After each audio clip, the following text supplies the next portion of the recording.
Bom, agora a gente vai sair um pouquinho da área conceitual, né? Eu vi o pessoal explicando, trazendo o conceito do que é cada um das aplicações e vamos falar um pouquinho de case. Então, eu não tenho a pretensão aqui de dizer para vocês o que é certo, o que é errado, como deve ser feito a implementação de um APS, mas dividir com vocês como é que foi a nossa implementação, quais foram os desafios que nós tivemos, quais os ganhos que nós tivemos, quais os insights que nós tivemos no meio do caminho, né? Vocês vão ver aqui que a gente fez esse trabalho, essa jornada em duas grandes ondas, né? Uma mais setorizada, mais dentro do PCP, com aqueles quick wins, sabe? Aí ganhou um pouquinho mais de força dentro da organização, a gente conseguiu trazer mais gente, mais engajamento, e aí sim a gente conseguiu um resultado depois mais voltado para o negócio, tá bom? Bom, já fui apresentado. Eu peço licença para vocês para colocar só um pequeno vídeo institucional da Mecalor, tá bom? Existe um mundo invisível que exige a temperatura certa, o clima ideal, o controle perfeito. E há uma empresa que há 65 anos garante esse equilíbrio. Antes de tudo, liderar a Mecalor é uma grande honra e uma responsabilidade que eu carrego com muito orgulho. Meu avô chegou ao Brasil sem nada e com muita coragem plantou as primeiras sementes do que viria a ser a Mecalor. Estar à frente desse legado todo é uma continuidade a uma história familiar que me inspira a construir o futuro com inovação, mantendo vivos os princípios que nos trouxeram até aqui. Foi da união entre mecânica e calor que surgiu um nome que traduz a nossa essência, Mecalor. Nossa missão permanece a mesma: transformar a complexidade em solução. Levar a Mecalor para o México e a Colômbia foi mais do que uma expansão. Foi um movimento estratégico, sim, mas também um movimento humano. Hoje somos um grupo latino-americano. Um grupo que compartilha conhecimento, valores e propósito. 65 anos depois, essa convicção se materializou em mais de 40 mil soluções entregues para empresas no Brasil e em mais de 20 países. Em 2019, nossa engenharia cruzou a primeira fronteira e chegou ao México. Agora, em 2025, celebramos um novo marco: a inauguração da Mecalor Andina. Uma planta pensada para atender a América Latina com ainda mais agilidade, precisão e presença. Na Mecalor, desenvolvemos soluções completas e personalizadas em engenharia térmica, unindo eficiência energética, confiabilidade e inovação para atender às mais diversas demandas dos setores industrial, hospitalar e tecnológico. Para validar o desempenho de nossos equipamentos, contamos com um diferencial que poucos no mundo oferecem, o Mecalabs, nosso laboratório de testes de alta precisão. O Mecalabs foi certificado internacionalmente pelo ARI. Somos o único calorímetro do Hemisfério Sul com esse selo. Nosso sistema de gestão de qualidade é certificado pela ISO 9001, reconhecido globalmente. O pós-venda é mais do que um serviço, é a extensão da nossa engenharia. É isso que sustenta a confiança que construímos em cada projeto. Temos uma das maiores equipes técnicas de campo do país, profissionais preparados para atuar com agilidade onde e quando o cliente precisar. E hoje também contamos com inteligência artificial para monitorar nossos equipamentos remotamente. Isso nos permite agir antes mesmo que o problema aconteça. O que nos move não é apenas a temperatura. É o talento de mais de 400 pessoas que acreditam no poder de fazer bem feito. Na Mecalor, inovação é cultura, uma cultura viva, feita de disciplina, entrega e propósito. Meu pai sempre acreditou no valor das pessoas e na força do conhecimento técnico.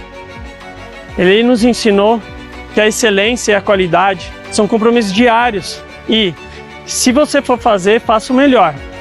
É assim que seguimos juntos na jornada de construir um futuro sustentável para todos.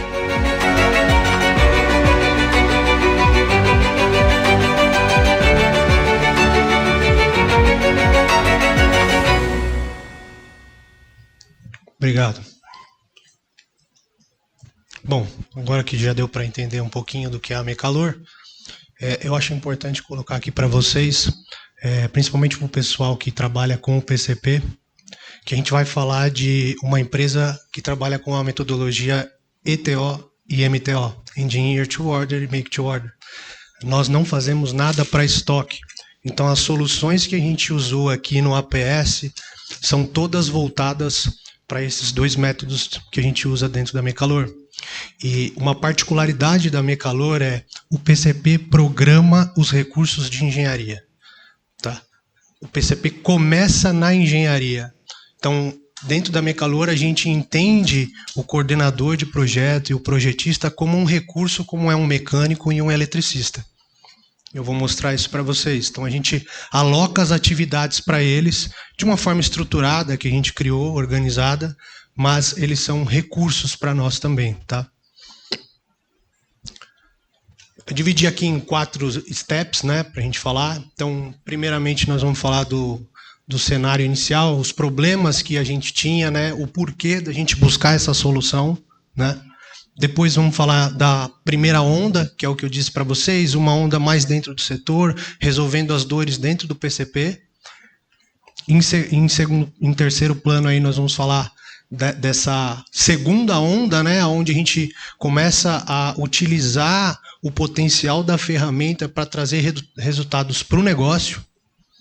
E um pouquinho do que a gente está pensando para o futuro, adiantando, a gente pretende trabalhar com o MES, então, para trazer mais resultados.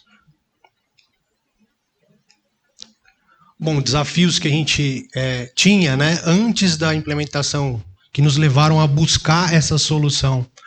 O tempo de execução para fazer a programação de um OS. OS aqui a gente chama de ordem de serviço, tem gente que chama de OP, cada empresa tem uma sigla aí, né? Nós éramos muito lentos para fazer a programação de uma única ordem. Por quê? Porque era tudo manual. Então, nós tínhamos lá a ordem, tinham em torno de 20 a 30 operações para cumprir aquela ordem, tinham todos os recursos primários, secundários, os tempos de cada operação, todas as restrições, era tudo preenchido manualmente. Então, nós tínhamos uma capacidade limitada de programar as ordens. E o que isso faz dentro do setor de PCP? Que quando chega nesse limite aqui, de 20, eu começo a torcer para não vender. Quem é do time de PCP sabe. Você começa a torcer para cair as vendas, senão você não vai dar conta. Isso é terrível, né? Dentro do time você está torcendo para que as vendas não aconteçam. Pouca confiabilidade no prazo prometido ao cliente. Então, como a gente fazia tudo muito manual, quando a gente era questionado, não dá para fazer nesse prazo? Um olhava para o outro e falava, dá, depois a gente se vira. Depois a gente conversa com a fábrica, pede ajuda, enfim. Muitas vezes dava certo, mas outras tantas não dava. Baixa capacidade de análise de cenários, então muitas vezes vinham perguntas do time executivo, e se subir 10% das vendas da linha tal, do produto X? E se eu tiver que entrar com a prioridade aqui de um pedido específico? A gente não tinha como gerar esses cenários dos IC. Por quê? Porque era tudo manual. Então a gente tinha que desprogramar tudo, programar com um cenário, e se alguém dissesse, não quero mais, volta tudo de novo manual. E aí torce para não vender, porque você já perdeu um puta tempo. Limitação cognitiva da capacidade de processar as variáveis. Fazendo manualmente, o ser humano, depois de 2, 3 horas ali gerando aquelas programações com aquele monte de variáveis, começava a errar. Então a gente até combinava, a programação faz de manhã, até o horário do café, 9, 10 horas da manhã. Porque se você fizer à tarde, continuar, né, durante o dia fazendo as programações, vão acontecer erros. Visibilidade limitada da capacidade. Então, uma vez que a gente não conseguia gerar essas programações com todas as variáveis, esquecia-se de algumas variáveis, né? Você tinha uma visibilidade limitada. Você achava, às vezes, que dava para colocar mais uma ordem em um determinado recurso e não dava, porque você não colocou tudo.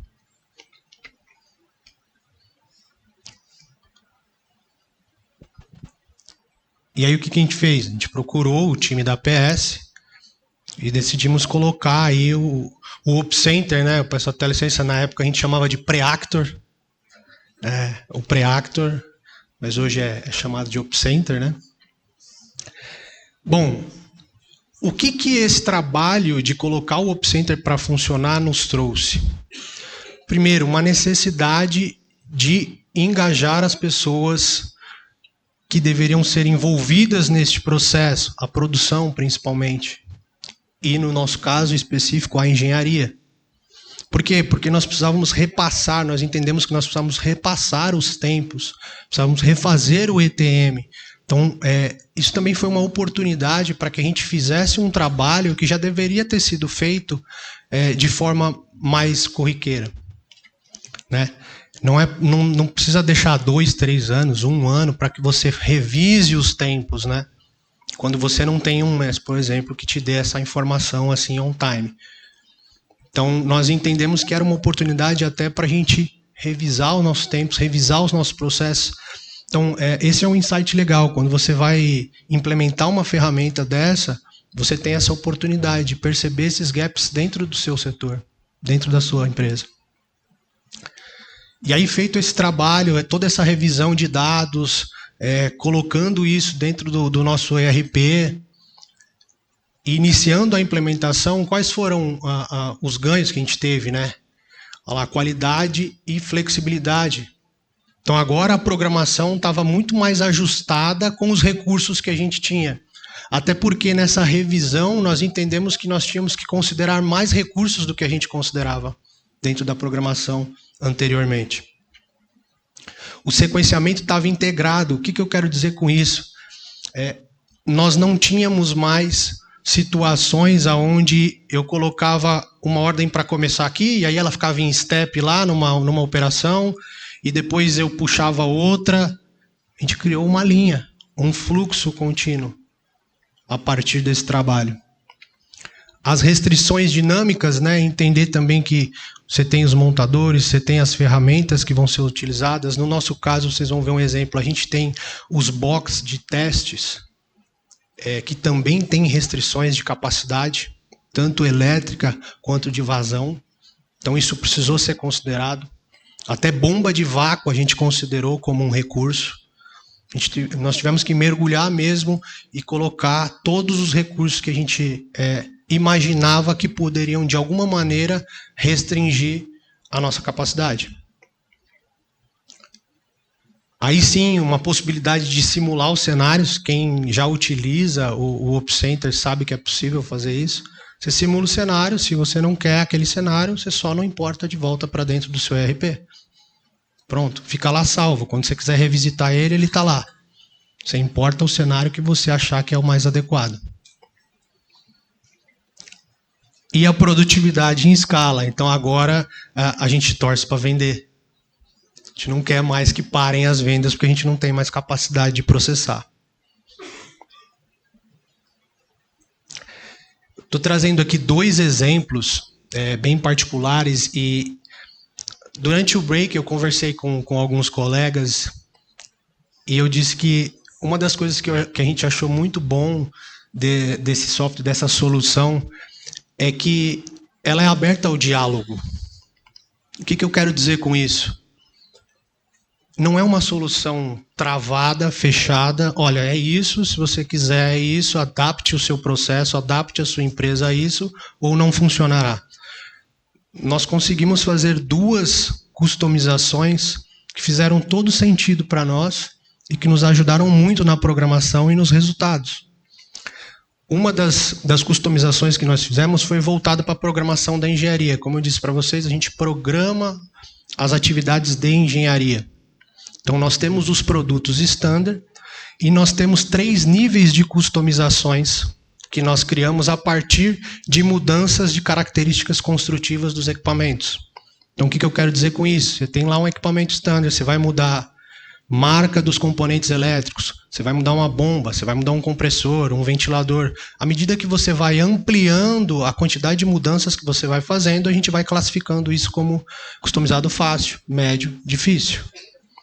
Agora, se você não tiver uma base padrão, aí a gente já parte para um projeto totalmente especial, uma solução especial para um cliente, que aí já não entra aqui. E quando a gente vende, a gente chama de pacotes de equipamentos, o cliente vai lá e compra 10, 5, 20 equipamentos idênticos. Quando você põe isso na produção, serão 10 máquinas a ser produzidas. Mas na engenharia é um projeto só. Então a gente precisava, como a gente considera os recursos de engenharia, a gente precisava entender, olha, no ambiente de engenharia, mesmo que eu tenha 10 máquinas, é um projeto só, é uma vez. O sistema não podia alocar 5, ou no caso aqui, 4 recursos simultaneamente, porque era um projeto. Então nós tivemos uma solução simples, o Henrique ainda na época que nos auxiliou, certo? Nós nomeamos dentro do sistema uma das ordens de serviço como sendo a OS pai.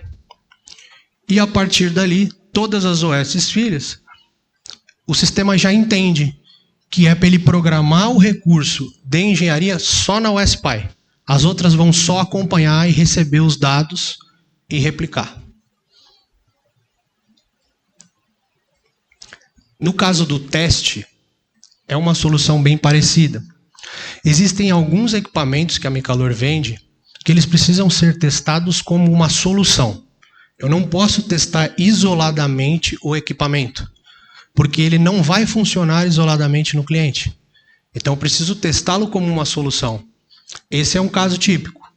Isso aqui é uma planta de uma clínica de ressonância magnética. Então nós temos 2 chillers que são responsáveis por refrigerar o hélio da ressonância magnética.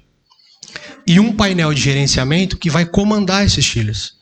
Ele vai comandar se os chillers vão fazer revezamento, se um vai parar, o outro vai funcionar, se eles vão oscilar a capacidade, enfim. E quando a gente leva isso para dentro do ambiente de testes da Mecalor, é necessário que essa solução apareça lá na área de testes, as 3 juntos. Os 2 chillers e o painel de gerenciamento. Então nós fizemos a mesma coisa. Nomeamos uma das ordens de serviço como SPI, e o OpCenter entende que ele pode até fabricar esses chillers de forma sequenciada, mas quando chegar no teste, ele coloca todos eles juntos e considera um tempo adequado para testar a solução toda, não apenas um dos equipamentos de forma isolada. Aí falando já da parte da segunda onda, né, que é quando a gente entra com o nosso processo de Sales and Operation Execution. O que acontece? Nós fazíamos a programação manual, passamos a programar com o OpCenter, tivemos os ganhos dentro do setor, melhora de produtividade, melhora da qualidade do que era entregue para a fábrica. No entanto, nós não reconsiderávamos a rota. A exemplo do que o Henrique trouxe aqui do GPS, nós gerávamos a primeira programação, para que a fábrica recebesse a matéria-prima, para que a fábrica recebesse a ordem no momento ideal, que dê tempo ainda de entregar para o cliente conforme a data contratual.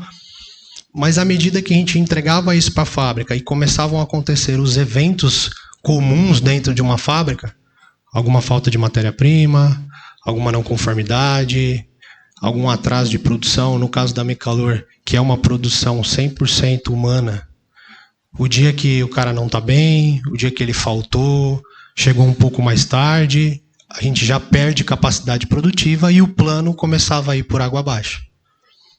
Mesmo que ele tivesse começado de uma forma adequada. Mas o cenário ia mudando, né? As variáveis no meio do caminho não estavam sendo todas reconsideradas, eu diria. E aí a gente passou a fazer um processo semanal de revisitar essa programação. De que maneira?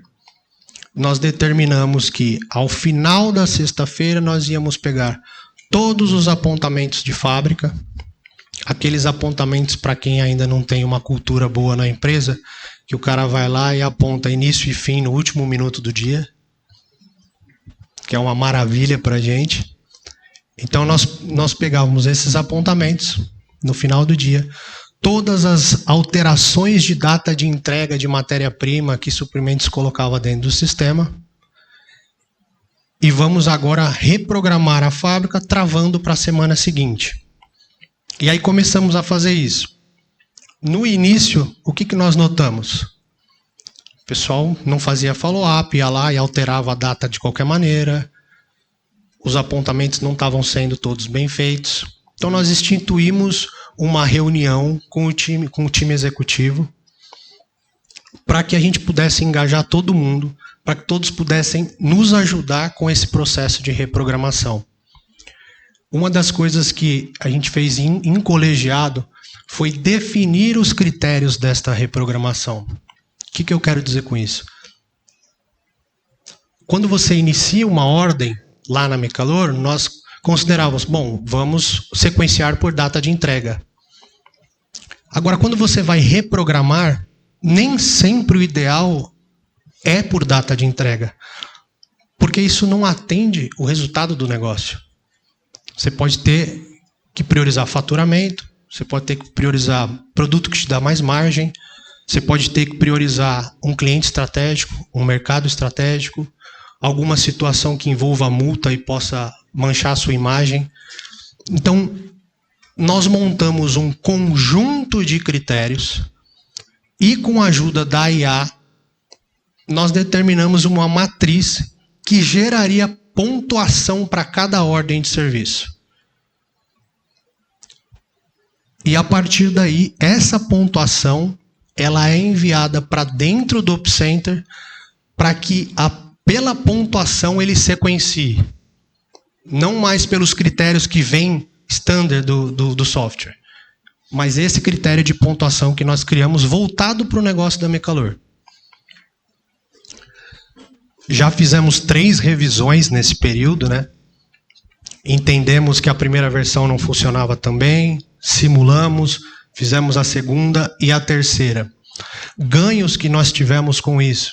Primeiro, para quem é do PCP, decisão transparente. Paramos de ser contestados por que colocou a máquina do fulano e não a do ciclano. Por que colocou do cliente A e não do cliente B? Por quê? Porque era melhor para o resultado da empresa, era melhor para o resultado do negócio. E porque foi feito com um critério em colegiado, com todas as áreas sendo envolvidas.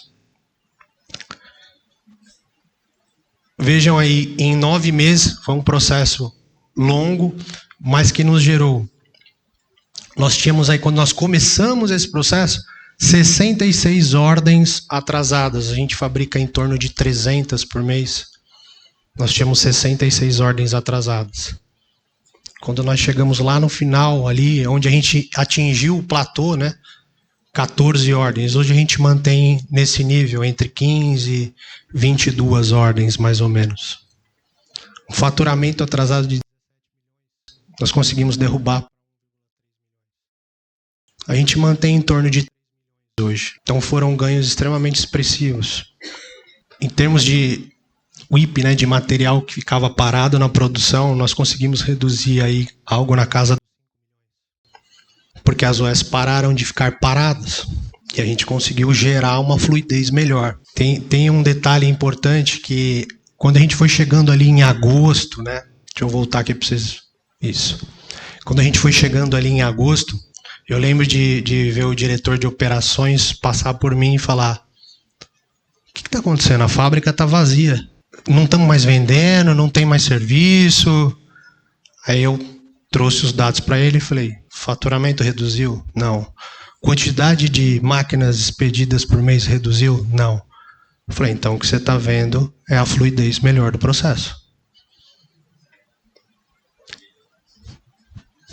Ele estava acostumado a ver o caos, a ver um monte de máquina parada, estoques intermediários. Quando ele não viu mais aquilo, ele achou estranho, ele achou que tinha alguma coisa errada.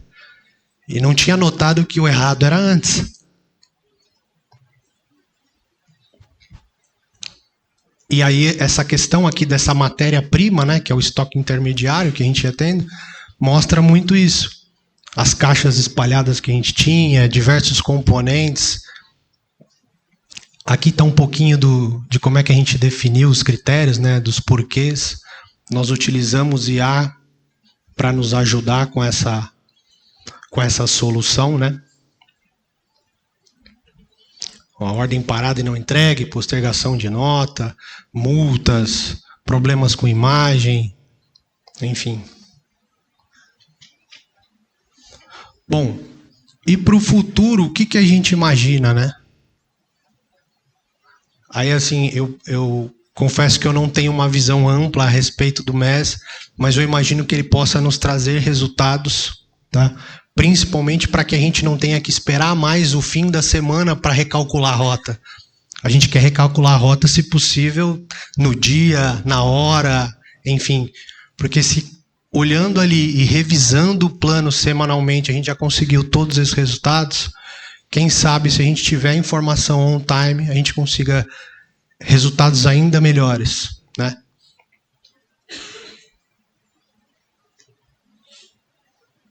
Bom, gente, é isso. Se alguém tiver perguntas, eu estou à disposição. Bom, parabéns pela palestra, né? Bem interessante. É uma pergunta e uma curiosidade, né? A pergunta seria, como você viveu o antes e o depois dessa solução? Eu gostaria que você citasse uma ou duas perguntas que você não conseguia responder antes dessa solução e que realmente deixava sem chão em relação à visão que você tinha do processo. Bom, obrigado, né? Primeiro. Uma das perguntas foi a que eu citei aqui, que era quando me perguntavam o que acontece, qual é o resultado se a gente aumentar as vendas do produto X, da linha X, desse tipo de equipamento. O que acontece se eu tiver que pegar um grande pedido e colocar dentro da linha? Quais seriam os impactos, considerando o prazo que a gente tinha que entregar? Então era frustrante para o PCP não ter essa resposta ou não ter segurança para trazer essa resposta, né? E a outra questão era que a gente não sabia dizer, muitas vezes, o porquê que a gente programava e no final não dava certo. Sempre vinha essa pergunta, não, mas vocês coletaram os tempos? Sim. Colocaram todos os recursos? Sim. E por que não dá certo? Então eram duas coisas extremamente frustrantes para nós. Então, com a implantação, com esse processo, nós conseguimos responder essas duas perguntas. Obrigado, né, pela resposta. E a curiosidade é, volta e meia eu faço uma ressonância aí, me machuco, jogo tênis. Eu não sabia que precisava de resfriamento para a máquina de ressonância. Eu nunca vi uma chaminé saindo de uma máquina de ressonância. Então é isso mesmo? Sim, precisa por causa do hélio. Se você não tiver com o hélio numa temperatura, você vai perder a ressonância. E muitas vezes quem monta uma clínica, os donos de clínica, também não sabem, descobrem na última hora, quando a ressonância chega. Aí corre para o PCP entregar uma máquina em 5 dias.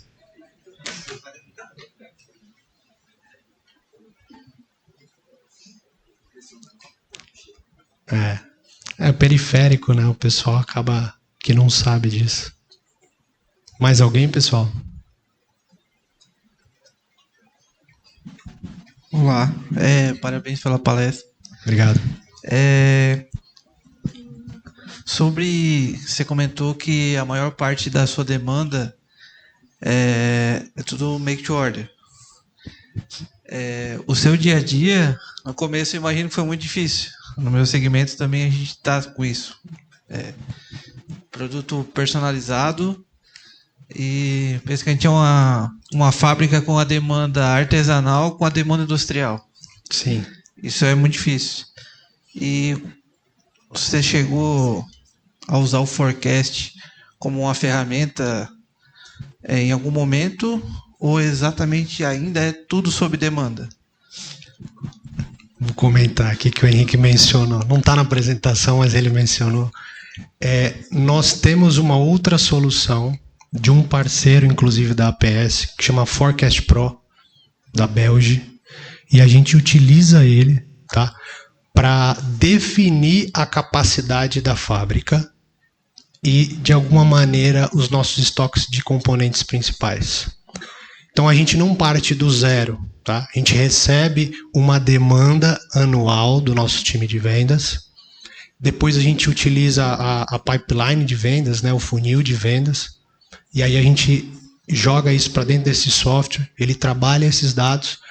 Ele não nos dá os dados assim no nível granular muito grande, tá? Então, quando você está falando de um chiller, você tem a capacidade do chiller, aí você pode ter até 4 tensões e algumas outras variações. Eu recebo algo mais em torno de família de produto. Não é nem de capacidade de chiller, é família de produto. Se é chiller, se não é chiller, se é algum outro tipo de equipamento. Mas já é suficiente para que eu possa determinar de alguma maneira qual é a capacidade que a minha fábrica tem que ter naquele ano, ou se eu vou ter que variar essa capacidade a cada quarter, e em que momento que eu tenho que subir, em que momento que eu tenho que descer, se eu consigo transitar recurso de uma linha de produção para outra. Então eu não saio de uma base zero, porque realmente é muito difícil. Esperar a ordem entrar para se preparar, você está morto. Então a gente já parte de alguma coisa, de algum dado minimamente possível de ser trabalhado, e aí sim a gente faz os ajustes com a PS. Aí sim ele nos ajuda a fazer a programação fina. Respondido? Tá bom. Boa tarde, Caio. Primeiramente, parabenizar pela apresentação. Ficou muito bom, a gente se identificou muito com o que você falou, porque a gente está nos passos iniciais, né, dessa implementação. Então, eu queria saber, tinha 2 perguntas para você. A primeira é, quanto tempo demorou para você implementar tudo isso? E a segunda pergunta é sobre a tua estrutura organizacional, a tua equipe, né? Como foi a reorganização, como que as pessoas se sentiram, se teve que realocar pessoas. Foi uma questão até levantada pelo pessoal aqui, né? Vamos implementar, mas a IA ou o sistema vai substituir pessoas, né? Mas a gente pode reorganizar elas, né? Então são essas perguntas. Tá bom. Implantar foi rápido. Agora, funcionar assim demorou. Implantar foram 6 meses, né, Henrique? 6 meses de muita dedicação. Eu e esse cara aqui, o Henrique, eu lembro da gente ficar no dia 23 de dezembro até mais ou menos meia-noite aí trabalhando, porque na primeira semana de janeiro a gente tinha que entregar, tinha que acontecer. Ô, Caio, de aniversário dele é dia 24 de dezembro, hein? Ah, é? Bom, ele não me falou isso. Se bem que naquela época não queria nem saber, cara. Vamos que eu tenho que entregar. Enfim. Deu, né? Mas deu certo. E a gente implantou em 6 meses. Mas esse trajeto, essas 2 ondas aí, levaram 3 anos aproximadamente. Poderia ter sido menos. Eu acredito que poderia ter sido menos. Talvez se eu tivesse participado de eventos como esse, eu pudesse ter trocado informações, conhecido outras pessoas, outras empresas que já fizeram a implantação, talvez eu tivesse conseguido fazer isso em menos tempo. Mas foi o tempo que a gente precisou para atingir maturidade e também para fazer uma mudança de cultura dentro da empresa.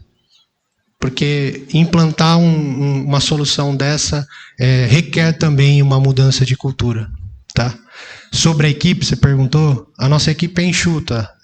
Nós temos 2 analistas, um é key user do OpCenter, o outro é key user do Forecast Pro, um coordenador, uma assistente e eu.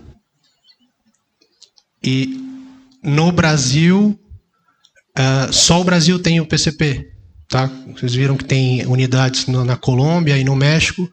Toda a produção do grupo Mecalor fica no Brasil. Então, as unidades Colômbia e México, e a gente tem uma outra unidade no ABC, elas são só distribuição, vendas e assistência técnica. Beleza?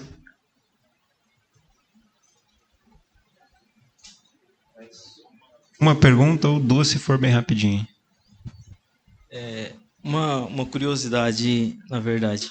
A gente falando de make to order, o número de SKUs normalmente ele importa bastante, ele impacta bastante na questão de lead time de produção, enfim. Não sei se você pode falar, mas qual é mensalmente, qual o número de SKU, mais ou menos, e o lead time de produção que você tem hoje, que você chegou com esses... Tá, deixa eu entender o que você entende por SKU. Você está falando de produto acabado? Produto acabado. Ah, tá bom. Produto acabado. Porque às vezes é matéria-prima, né? Sim, aí eu claro. falo, pô, Produto mais acabado. de 10 mil SKUs. Não, produto acabado.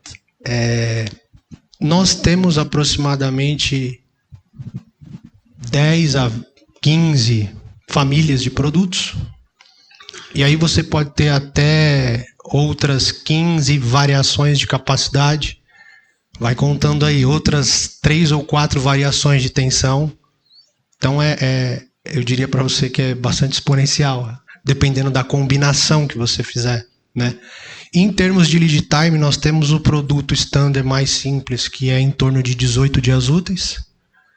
E nós temos também os chillers Turbo Core, que são com mancal magnético, que podem levar até 180 dias para ficar pronto.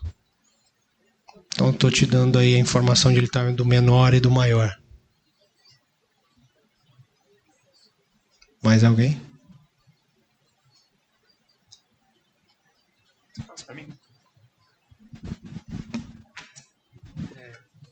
Boa tarde.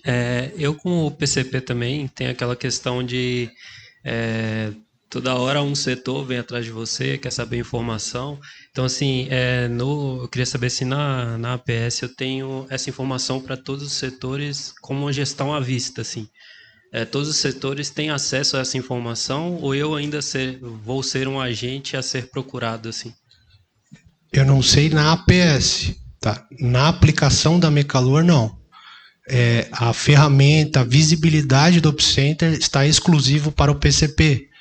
Mas se você quiser, pega o meu contato, a gente usa uma aplicação chamada Pipefy para gerar essa visibilidade para os demais setores.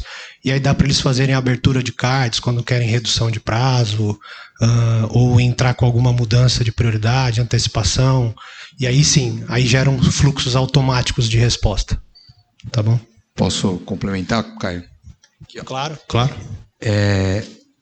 Então, o APS ele é monousuário, entretanto a gente pode ter viewers, que aí você pode compartilhar um primeiro, um segundo, um terceiro usuário pode acessar o que o principal fez. E a gente também tem vários clientes que a gente consegue compartilhar relatórios via Power BI, via Report Service na web. Tá? Então, existem maneiras de compartilhar o resultado. Tudo bem? Então, é possível. Então, mas na prática, a gente tem o principal key user, que faz o sequenciamento. Não tem sentido mais de uma pessoa pôr a mão nisso, não vai dar problema. E aí, o resultado pode ser compartilhado de algumas formas. Tá bom? Beleza. Obrigado, gente.